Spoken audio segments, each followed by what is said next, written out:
Good day, sir. This is our report about the steps to take in case of ship damage.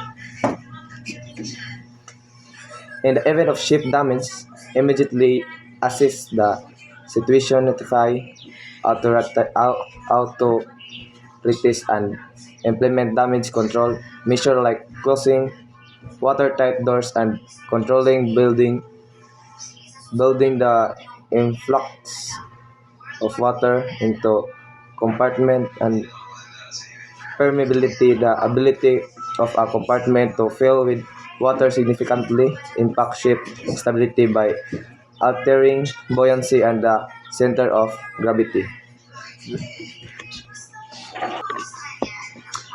We have a six, six step to take in case of ship damage. One is immediate assessment.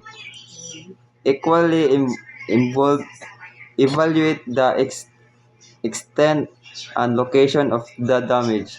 Nothing, any water increase, links, or structural damage.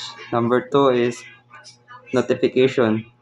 Inform the port Coast Guard or relevant rescue service about the incident. Number three, damage control. Watertight integrity. Close all watertight doors to prevent water's increase and insult damaging compartments. Building control. Initial measures to pump out water. Manage drop and control the amount of water entering compartments. Cargo shifting.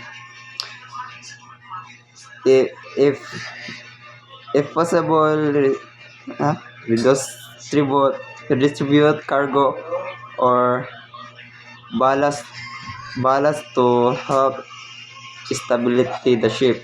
Number four, perceive stability. Control its leaning and term levelness to prevent the ship from capsizing.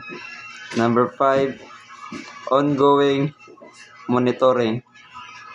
Counterlize, assess the situation and adjust damage control measure and needed. Number six is invocation or repairs. Once the immediate risk in addressed, truth, truthfully investing the damage, document findings, and implement first repairs.